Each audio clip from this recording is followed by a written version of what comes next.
Salut! Pour la suite de la vidéo, il faut que tu saches que je vais spoiler la série Naruto Shippuden à mort. Donc si tu veux la voir, je te conseille tout simplement de quitter cette vidéo, et si tu t'en fous, eh ben installe-toi, mets-toi à l'aise, on est bien. Bon visionnage. Merde. Pourquoi? Ce jour que l'on craignait tant est enfin arrivé. Le dernier épisode de la série Naruto Shippuden est sorti cette semaine en France, marquant la fin d'une épopée, la fin d'une époque. Pour moi, comme pour beaucoup d'autres personnes, Naruto Shippuden c'était pas qu'une simple série. C'était une morale, c'était un credo qu'il fallait suivre, c'était un mode de vie qu'il fallait adopter. Naruto, tu nous manqueras. Naruto, c'est le seul animé que j'ai vraiment bouffé comme un porc et j'y suis pas les mains mortes. J'ai bouffé la série épisode par épisode, plusieurs fois d'affilée. À l'heure actuelle où je tourne cette vidéo, je suis en train de regarder la série pour la 7ème fois consécutive. Ah bah moi, clairement, tous les jeudis soirs, j'étais derrière mon ordinateur à attendre que la vidéo sorte. Et si par hasard je ne pouvais pas la regarder, je lui donnais priorité sur tout le reste. Heureusement que je n'étais pas quelqu'un dans l'attente d'un heureux événement, parce que pour le coup, ma femme, elle aurait dû se démerder toute seule pour l'accouchement. Et j'ai découvert pour la première fois l'univers de Naruto sur PSP. Je ne connaissais absolument rien de l'univers, et c'est ce personnage qui m'a vraiment donné envie de m'y mettre.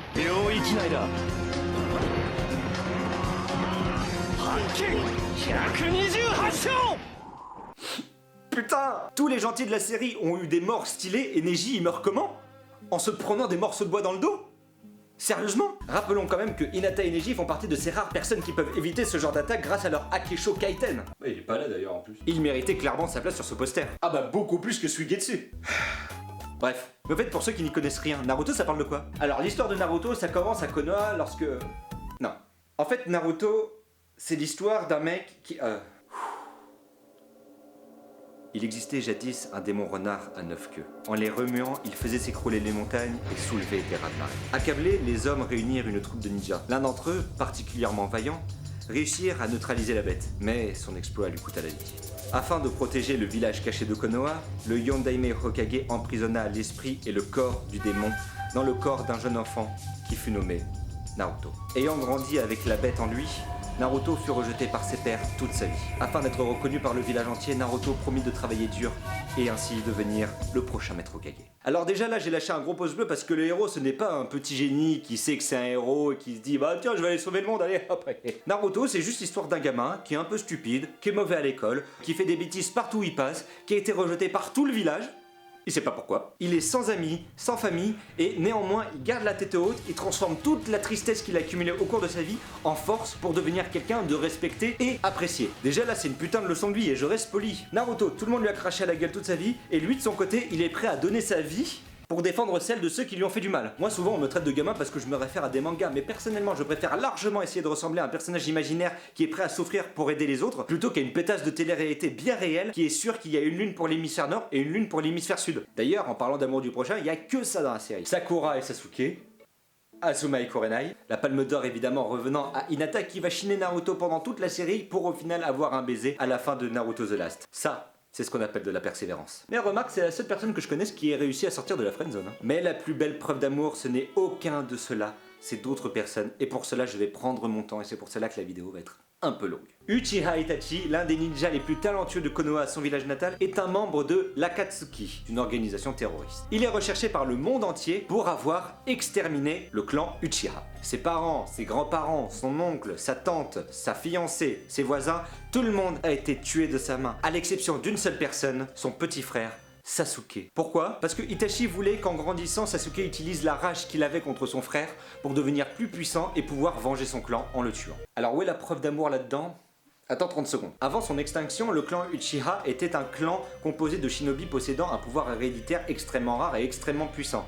Le Sharingan. Ce pouvoir faisait que les Uchiha étaient un clan craint. Itachi grandit donc dans ce clan qui accumula de plus en plus de haine vis-à-vis du village et des autres clans. Malgré les négociations entre le gouvernement et les Uchiha pour essayer de baisser les tensions, les Uchiha en sont venus à la conclusion qu'il fallait renverser le pouvoir et donc du coup commettre un coup d'état. Itachi, lui, quand il était plus jeune, il a vécu la guerre, il a vécu les atrocités et en plus son petit frère vient de naître, il a pas du tout envie de revivre ça. Chose que je n'avais pas précisé aussi, c'est que Itachi, il est très amoureux de son village. Itachi décide donc d'aller prévenir le 3e Hokage du risque de guerre civile imminente. Après beaucoup de négociations et malgré son désaccord, Sarutobi Hiruzen en vient à cette conclusion. Il faut exterminer le clan Uchiha.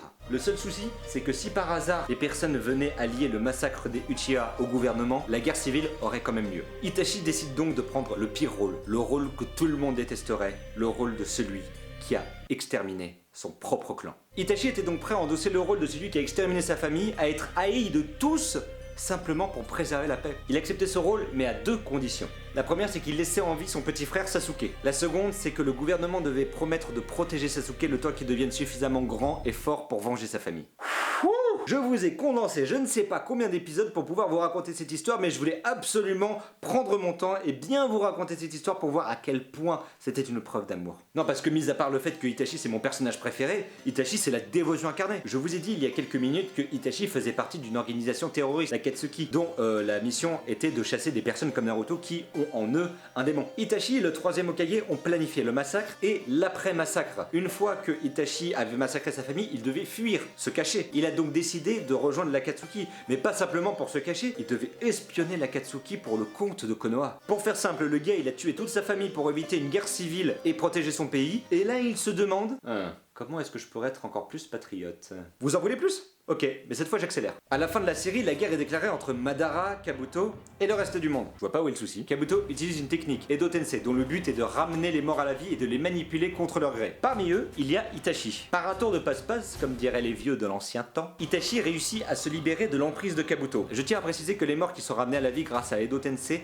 ne peuvent pas être battus à moins d'être scellés et possèdent un chakra illimité. Donc Itachi, qui est libre de ses mouvements, qui a un chakra illimité et qui ne peut pas être battu parce qu'il est mort, au lieu de se venger du village qui l'a manipulé toute sa vie, essaie de l'aider à nouveau. Oui, parce que dès qu'il est libéré de l'emprise de Kabuto, son premier réflexe c'est d'aller chercher Kabuto pour essayer de le mettre hors d'état de nuire pour que la guerre se finisse plus vite. Itachi a été un bouc émissaire toute sa vie, il a été classé rang S dans le Bingo Book, c'est-à-dire que c'était l'une des personnes les plus recherchées et les plus dangereuses au monde, et lui, ses principales occupations c'est de protéger son petit frère et protéger son village. Mais bordel, mais donnez-lui un putain de cookie et un trophée, c'est un génie ce gars-là. D'une certaine manière, il ressemblerait pas un peu à Rogue dans Harry Potter? Contrairement à Neji, Itachi a eu une fin digne du personnage. Toute la série, on a pensé que c'était une sous-merde, et à un moment, on découvre que c'est le personnage le plus emblématique, le plus stylé et le plus profond de la série. La morale, les techniques, les voix, les musiques, il y a tellement de trucs que j'aimerais aborder avec vous parce que j'adore Naruto et je vais faire d'autres vidéos de Naruto, pourquoi pas? Qu'est-ce que vous en dites? N'hésitez pas à me laisser un commentaire, à me dire ce que vous avez pensé de cette vidéo,